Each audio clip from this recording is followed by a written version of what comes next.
Hi, YouTube. How you doing? Welcome back to the channel. It's January 19th. We have a million games to get into tonight within the NBA. Last night, we went 2-0. We had the Knicks plus the points, which barely covered. And then the Warriors, too, kind of barely covered their number as well. But we'll take 2 wins there. As you guys know, I took a 3 or 4 day hiatus there as a lot of things changed in life. We come back to a 2-game NBA slate and hit both picks. So very excited about that. But like I said, we have a million games tonight. If you guys aren't new here, if you don't know what we do around here, all we do is we go through each and every single game. I go through, what my lean is, where my head's at, what I'm thinking about the game. But I will put my final plays and what I'm actually rolling with, what I'm putting my money on. I'll put that in the pinned comment. So make sure you guys check that pinned comment throughout the day. I add to it and update it as I get my plays in. But 2-0 last night. We're back now. Let's jump into the shout-out of the day, and the shout-out of the day is going to Joshua. Man, Joshua, yesterday's hashtag of the day was #back, and I'll explain what the hashtag does in just a second. And it looks like Joshua had a little bit of a teaser or something going on here because he had the Knicks plus 6.5 cash and the Warriors minus 10.5 cash. Guys, again, all you got to use is the hashtag of the day, which I will give you at the end of the video, to potentially get shouted out in tomorrow's video. So stay tuned to the end of the video. And one last shout out to my man Joshua there, using the hashtag of the day and going 2-0 last night.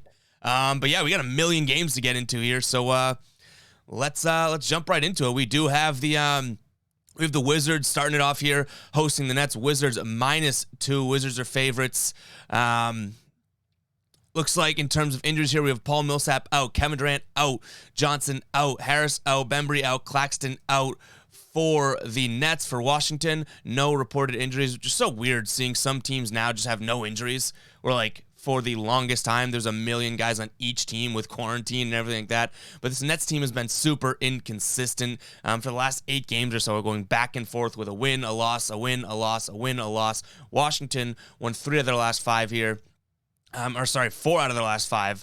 But in terms of favoring Washington here, I still think that I lean Nets getting the points on the road. They've been a really inconsistent team, but I still, even without Durant, I think that I do lean towards the top talent on the Nets here. So I'm going to lean Nets here +2. Make sure to keep an eye on the pinned comment, guys. I know I just said it, but I'm going to say it again. Keep an eye on the pinned comment for my final plays. Sixers hosting the Magic. Sixers 12-point favorites here. 11.5, actually, if I'm going to be completely honest.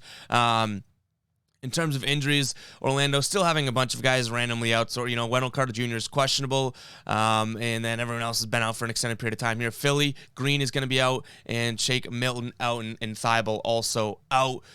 Guys, 12 points seems like enough for this Philly team to cover. I know this Magic team has played a lot of teams close, which, could be worrisome. It could make you start thinking. It could make you start second-guessing what is going on there. But I would still lean Philly here -12, even though this Magic team has actually covered a decent amount of games compared to their record. I'm not going out there saying that, they cover every single game or anything like that, no. But in terms of, being an 8-37 team, the Magic are 20-25 against the spread. So they're covering more than people think. But I think that this is enough for that Philly team to cover. These teams just played a couple weeks back, and Philly did cover their number, I guess. All right, next up we have the Celtics -4.5 over the Hornets here. My Boston Celtics. You guys know anytime I give you a Celtics pick, it may be biased, and I do lean Celtics tonight. I think this Celtics team is starting to play a lot better basketball now. So is Charlotte, but Celtics are getting healthy. Marcus Smart is questionable. Robert Williams now upgraded to probable. Nesmith questionable. For Charlotte, looks like they're going to be healthy as well. I just like the Celtics here. I might be biased, okay? I'm a Celtics fan through and through, so take that pick with a grain of salt, but I do lean Celtics here -4.5. I see the Celtics at home being able to play really, really well, because this Charlotte team is a very good team, but against the spread at home, they're 14-4 at home, and then away, they're a way different ball team, 13-13 against the spread. Next up, we have the Hawks -2.5 over the Timberwolves here. This Timberwolves team's just played last night. They did beat the Knicks, but they did not cover. Clint Capella looks like he's going to be out, and so is Bogdanovich for the Hawks. Hawks came off of a really, really bad losing streak there. They got a win against Milwaukee just a few nights ago. It might be crazy here, but I think I'm leaning Hawks. They're catching the Timberwolves after a win on a back-to-back, not having to cover a big number. So I lean Hawks -2.5 there.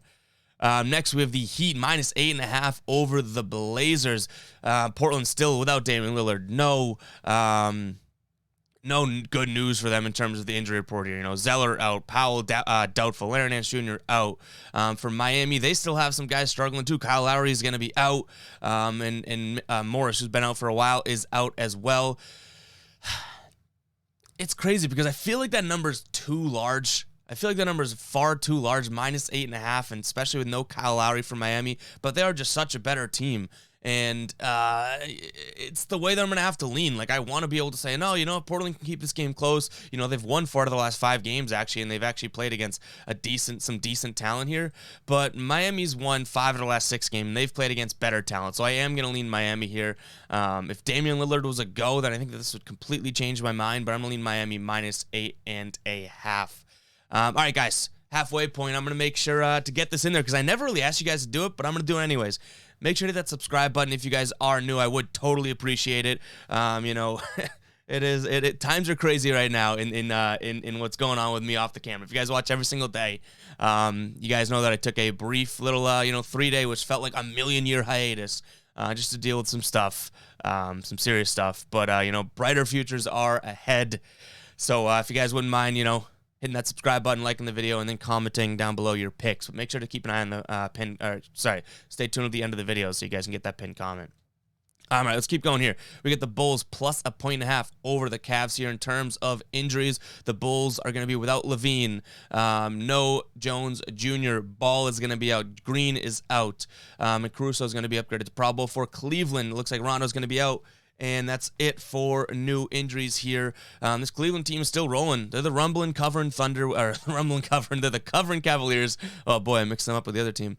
And they are playing good. They've beat really good teams as of late, including Utah, including Brooklyn, and Chicago is kind of doing just the opposite. They are playing really bad basketball, and no kidding, they've been banged up, they've been injured. So I guess we lean Cleveland here. I don't think that I love this play. I don't think that I actually see myself throwing this one down within the final plays. But I do lean Cleveland. They're just the better basketball team right now, which is really, really weird. But their personnel is healthier, and they're playing a little bit better. And when I say a little bit, I mean a lot, because the Bulls have been stinking. Next up, Bucks -6.5 over the Grizzlies. The Grizzlies still red hot. They've won 9 of the last 10 games. The Bucks have lost 2 games in a row. In terms of injuries, Anderson's out, Brooks is out, Bane is out, and for Milwaukee, Drew Holiday is questionable. I think that this is one where, this Grizzlies team's red hot. This Bucks team is not. So I'm going to go with what I feel like, most people might not think, and maybe it is the public choice. I don't know. But I'm going to go Bucks here -6.5. I think this is like a really good spot. I think you get a good number with them to be able to do this. So we're going to go with the Bucks here over the Grizzlies, -6.5 there. That's my lean. Next up, we have the Spurs taking on the Thunder. Spurs -6.5. The rumbling covering Thunder. I called the Cavs their little nickname by accident. In terms of injuries here, Spurs, no major injuries to call out. Same thing for OKC. It's weird. I always feel like I want to take the number that the Spurs, the Thunder get. I really do like. They are 4-0-1 in their last 5 games here covering, and they've only not covered in 2 out of their last 10 games. The Spurs, on the other hand, they're not doing it. They're kind of more and more 50-50 over there, but I don't know if that number's high enough. 6.5. I don't think that number 6.5 is high enough, so I would lean Spurs here -6.5. Next up, Mavericks -4 over the Raptors here in terms of injuries. No major injuries on Toronto and no major injuries, except I guess you could say Maxi Kleber, questionable for Dallas here. Toronto, this team was playing really, really well. Now they've lost 3 out of the last 4 games and lost a few bad ones. Dallas playing some good basketball, won 9 of the last 10, but you know what? Screw it. Give me the underdog. Toronto +4. I don't know why, but it's just something in my gut is saying this is a Toronto type of a game. So I'm going to lean Toronto here +4. Mavericks are playing way better. They have better top-end talent right now, but something in my gut is saying, yeah, you know what, Ev? Take the Raptors. So maybe that makes it fun. Maybe I'm just listening to something up here, but some things up here go real crazy sometimes. Next up, the Jazz -12 over the Rockets. I don't even need to get into this. You guys know how it works. Even with no Mitchell on the Utah side of things, I think that it's safe to fade the Rockets. I know they've played a little bit better as of late. We're not going to lie over here. And the Jazz have been very, very sketchy, but I can't lean Rockets here, especially against the Jazz at home. Even without Mitchell, I think they'll figure out a way to get it done. I don't know if it makes the final plays. I don't know if I actually end up taking the game, but I do lean Jazz -12. Next up, Kings -5.5 over the Pistons. This Pistons team's coming off of a loss to Golden State last night, and what a tough go. They play Phoenix and get smoked by them. Then they have to go and play Golden State a couple days later and get smoked by them. But both of these teams are very much struggling, like struggling. Looks like De'Aaron Fox is going to be probable for the Kings here. But yeah, both of these teams have won only, looks like the Kings are 3-7 in their last 10 games. But I do think on a back-to-back here for the Pistons, it's not the best spot. West Coast trip still. They have not been dealing with that well lately, as if they dealt with anything well this season. So I'm going to lean Kings here -5.5. Next, we have the Nuggets -7.5 over the Clippers. Paul George, obviously, still out. Luke Kennard is questionable. And for Denver, no major injuries to note that we don't know about yet. And both of these teams are just super inconsistent, which is tough because you would like to think, the reigning, the Jokic, the reigning MVP over there on Denver, that you could lean with them in top-end talent. But that doesn't seem like it's actually gotten them to blow out teams or anything like that. So I think that's a big number. I think I'm going to take the +7.5 on the Clipper side of things. Last time these two teams played, Denver lost by 2, and the spread was, and they were favorites. So I'm going to take the Clippers here. I think that, history might repeat itself. I don't love this spot, but I don't mind the underdog here. If you were to tell me this game and say, no, I'm really on Denver -7.5, I'd say, okay, I'm not going to talk you off that at all. So I could go back and forth there, but I lean Clippers. All right, last but not least, we have the Lakers -4.5 against the Pacers here. This Lakers team, I told you, they started to play well back when I was talking about it, and then they lost 3 in a row, and they got a win over Utah just a couple nights ago. In terms of injuries, Miles Turner looks like he's going to be out indefinitely, or at least until February 10th, I think they said. Brogdon's questionable. And then on the other side of things, we have LeBron probable with the ab. Carmelo Anthony questionable. Dwight Howard probable.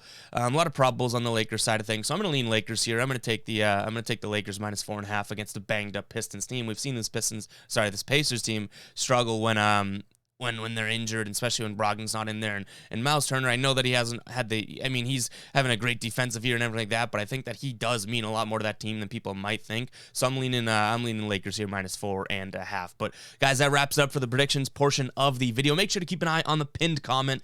That's where my final plays will be. And if I throw any player props into the mix, they will be there as well. But let's jump into the hashtag of the day. The hashtag of the day is keep on. Hashtag keep on. You can use that hashtag in the comments. Give me your picks. Give me what you're playing tonight. It could be 1,000,000 picks. It could be 1 pick. It could be 2 picks. And if you guys have a winning night, a positive night, or as we like to say around here, a wositive night, you guys have a chance to be shouted out in tomorrow's video. So use hashtag keep on in the comments, guys, because we got to keep on keeping on. We just got back. We're 2-0.